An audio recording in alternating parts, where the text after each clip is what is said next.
Canada ও মেক্সিকোর পণ্য আমদানিতে 25% শুল্ক আরোপের আদেশ দিয়েছেন ডোনাল্ড ট্রাম্প। এছাড়া চীনের পণ্য আমদানিতে 10% শুল্ক আরোপের আদেশ দিয়েছেন তিনি।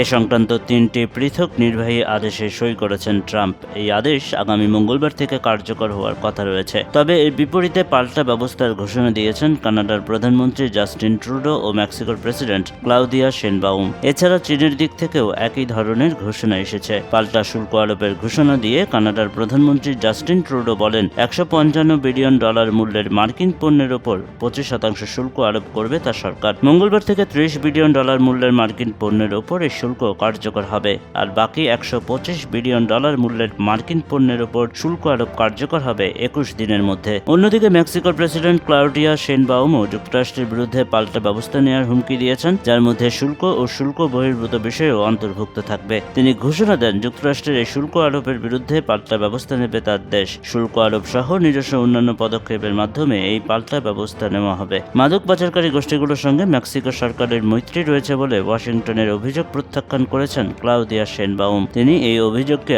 অপবাদ হিসেবে অভিহিত করেছেন। চীনের পক্ষ থেকে বলা হয়েছে, তারা যুক্তরাষ্ট্রের বিরুদ্ধে অনুরূপ পাল্টা ব্যবস্থা নেবে।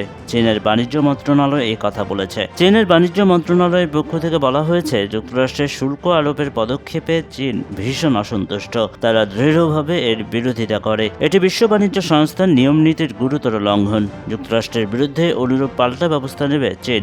ট্রাম্প বলেছেন, যুক্তরাষ্ট্রের ভেতর ফেন্টানিল সংকট মোকাবেলায় তিনি শুল্ক আরোপের সিদ্ধান্ত নিয়েছেন। শুক্রবার হোয়াইট হাউসের প্রেস সেক্রেটারি ক্যারোলিন লিয়াভিট বলেছিলেন, অবৈধ ফেন্টানিল যুক্তরাষ্ট্রে বাজারজাতকরণের জবাবে কানাডা এবং মেক্সিকোর উপর শুল্ক আরোপ করা হয়েছে। ফেন্টানিল লাখ লাখ আমেরিকানকে হত্যা করেছে। যদিও চীন, কানাডা এবং মেক্সিকো যুক্তরাষ্ট্রের শীর্ষ বাণিজ্য অংশীদার, দেশটির প্রায় 40% পণ্য এসব দেশ থেকে আমদানি করে থাকে। কিন্তু জাতীয় স্বার্থে ট্রাম্প এক বিন্দু ছাড় দিতে প্রস্তুত নন বলেও মন্তব্য করেন তিনি।